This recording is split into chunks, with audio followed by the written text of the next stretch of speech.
stop using Nano Banana Pro because Google has a more powerful model called Imagen 4. But the problem is that it isn't available on your normal Google web interface. But what if I tell you I found a way using which you can use Imagen 4 right in your web browser?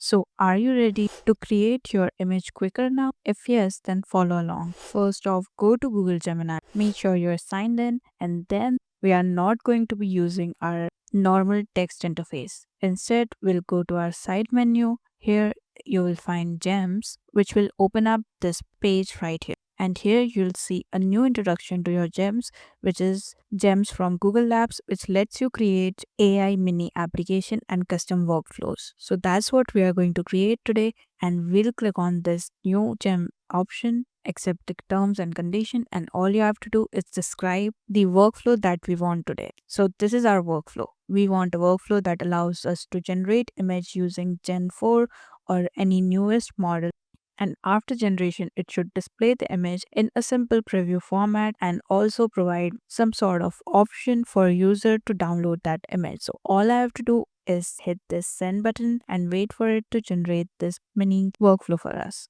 So this is our generated application, and all I have to do is click on the start button, describe the image that I want to create. So this is the description that I have added, and now I'm going to hit send. So this is the generated image because I asked for a realistic cat watering flowers in the garden. And if I click on this download button, it will open it a new page. And from there, I can save it by clicking on save as option and saving it. Now, if you want more control on your app, you can always click on this open advanced editor option where you'll be taken to the Opal. So if you already know how to use Opal, you can go ahead and make edits according to your need. And if you don't know, let me just show you the most important setting that you might want to change, which is the aspect ratio of your image. So go to this generate image option, and in the advanced setting, you can find the aspect ratio, and this is the list of all the available aspect ratio which you can select from. So let's say I'll select 4:3 for all my images, and let's go back to our application in Gemini and refresh it and try to create another image. And this is the result. So if I click on download image button, you'll see it is now in format which is 4:3 instead of 1:1, which was the original format. So that was basically how you can use Imagen 4 right on your web browser without having to use AI Studio or download the desktop version of Gemini.